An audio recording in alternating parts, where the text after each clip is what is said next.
ดาวในทุกค่ำคืนว่าขอให้ตื่นแล้วพบผู้ชายในฝันคนที่คล้ายๆกันแค่จ้องตากันก็รู้ต้องการอะไรแต่เธอไม่เหมือนสักอย่างดูเหมือนตรงข้ามยิ่งมองยิ่งเหนื่อยใจยิ่งต่างกันมากเท่าไรยิ่งมีเท่าไรยิ่งรักเธอ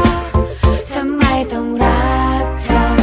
คนที่ไม่เคยเจอในความฝันแต่ในชีวิตจริงแค่เดินด้วยกันแค่นั้นก็อุ่นใจไม่เคยคิดรักเธออาจเป็นเพราะฉันนั้นใช่หัวใจ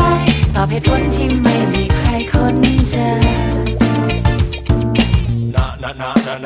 นอนเฝ้านอนฝันมันอยู่ทุกค่ำคืนว่าขอให้ตื่นแล้วพบกับนางในฝันแบบที่เซ็กซี่เหลือเกินแบบที่มองแล้วเพลินทำเธอเกินเมื่อเราสบตาแต่เธอคนนี้ที่อยู่ตรงหน้าเธอทำเอาฉันแทบบ้าไม่เคยยอมไม่ว่าเรื่องอะไรยิ่งต่างกันมากเท่าไรแต่ไม่รู้เป็นเพราะอะไรทำไมฉันถึงหลงรักเธอทำไมฉันถึงหลงรักเธอคนที่ไม่เคยเจอในความฝันแต่ในชีวิตจริงแค่เดินด้วยกันแค่นั้นก็อุ่นใจไม่เคยคิดรักเธออาจเป็นเพราะฉันนั้นใช่หัวใจตอบเหตุผลที่ไม่มีใครคนเจอหรือนี่คือชะตาที่ฟ้าสั่งมา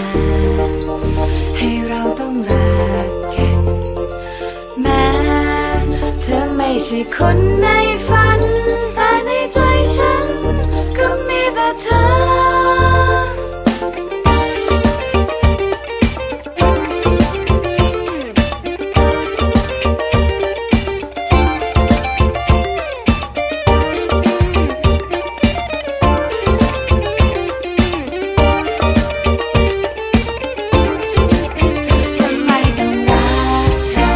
ไม่เคยไม่ตั้งใจคิดและเราก็ไม่เคยฝันว่าเธอกับฉันนั้นต้องมาเดินด้วยกันมันเป็นแบบนั้นได้ยังไง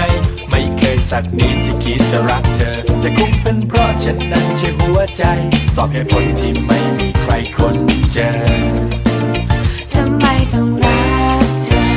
คนที่ไม่เคยเจอในความฝันแต่ในชีวิตจริงแค่เดินด้วยกันแค่นั้นก็อุ่นใจ